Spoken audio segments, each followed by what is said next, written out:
نہیں ہے۔ امت کے اندر یہ آپ نے بات یاد رکھنی ہے، ہمیشہ سے اولیاء کے آراس کا سلسلہ ہے، عرس منائے جاتے ہیں، ان پر ختمات شریف ہوتے ہیں۔ اب ختم شریف کے حوالے سے سن لیں، رسول کریم علیہ السلام نے ہمیں ایک دعا بتائی ہے کھانا کھانا، کہتے ہیں آگے کھانا رکھ کے قرآن شریف نہیں پڑھنا چاہیے، کھانا آگے رکھ کے آپ بسم اللہ شریف پڑھتے ہیں؟ پڑھے ذرا، پڑھتے ہیں نا ماشاءاللہ؟ یہ قرآن پاک ہے کہ نہیں؟ تو روٹی جائز ہوئی کہ ناجائز ہو گئی؟ برکت والی ہو گئی۔ بلکہ حضور نے فرمایا جو بسم اللہ نہ پڑھے اس کے ساتھ تو شیطان شریک ہو جاتا ہے۔ تو ہم تو بھائی ہر روٹی ختم پڑھ کے کھاتے ہیں، ایک آئے تو ہم ہر کھانے سے پہلے پڑھتے ہیں، تو آپ اس بات سے منع کر رہے ہیں، کہتے چلے جی آپ پڑھ لیں، آیتیں پڑھ لیں پھر دعا نہ مانگے۔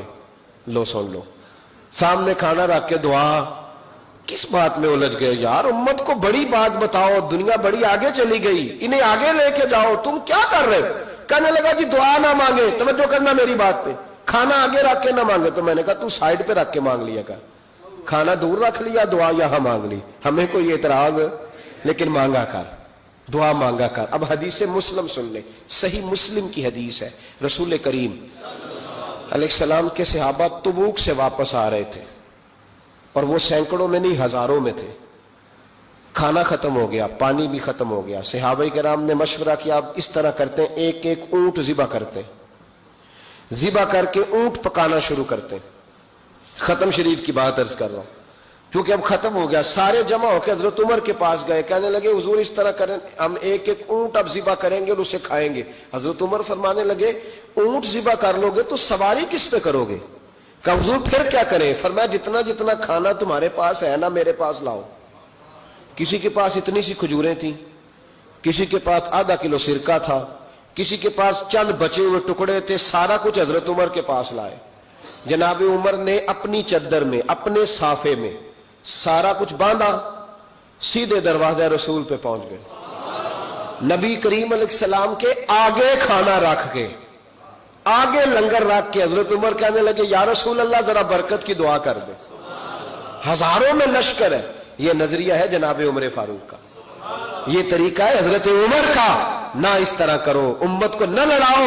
میرے رسول کریم علیہ السلام کے غلام نے، حضرت عمر نے کھانا آگے رکھا تو حضور مسکرائے، وہ حضور کہنے لگے عمر تو طے تک ہی پہنچ گیا ہے۔ حضور مسکرائے اور مسکرا کے محبوب نے ہاتھ اٹھائے، دعا فرمائی۔ حضرت عمر کہتے ہیں جب میں اٹھا کے لے گیا تو وزن اس کا اتنا ہی تھا، جب میں لایا تھا جتنا وزن تھا، وزن بعد میں بھی اتنا ہی تھا۔ فرماتے ہیں میں نے وہ کھول دیا، اتنا سا کھانا تھا، میں نے کہا لو بھی کھاتے جاؤ۔ کہنے لگے ہزاروں کے لشکر نے کھا لیا، کھانا پھر بھی بچ گیا۔ فرمانے لگے واپس مدینے آنے تک ہم کھاتے رہے پر وہ کھانا ختم نہیں ہوا۔ یہ ہے کھانا آگے رکھ کے دعا کرنے کی برکت، یہ ہے کھانا آگے رکھ کے، یہ دعا کرنے کی برکت ہے، کھانا آگے رکھ کے۔ درویشوں کا لنگر کبھی ختم نہیں ہوتا، درویشوں کا لنگر کن کا میں کن فصلہ ٹے کن ہووے بخت سواللہ، دنیا آوے کھا کھا جاوے راضی ہووے بلا۔ درویشوں کا کبھی لنگر ختم تو جاری رہتا ہے، ان کے آستانوں پہ ہمیشہ لنگر ختم شریف پڑھنا، اصالے ثواب کرنا، یہ ہمارا طریقہ ہے۔ اب کہتے ہیں جی فیض کیا ہوتا ہے؟ ادھر دیکھو میری طرف، حضرت سلیمان بن بشار رحمت اللہ علیہ فرماتے ہیں مجھے ایک عورت کہنے لگی میرے ساتھ منہ کالا کرو، فرماتے ہیں میں بھاگ گیا، میں نے کہا میں نے اپنی نظر ہمیشہ پاک رکھی ہے، میں اپنی جوانی آلودہ نہیں کر سکتا۔ کہتے ہیں میں دوڑا گیا، جا کے میں لیٹا، یہ مخالفین نے بھی اپنی کتابوں میں بات لکھی ہے، جا کے میں لیٹا، تھک گیا تھا دوڑ دوڑ کے، جب میں لیٹا تو مجھے خواب میں حضرت یوسف علیہ السلام سے ملاقات ہوئی۔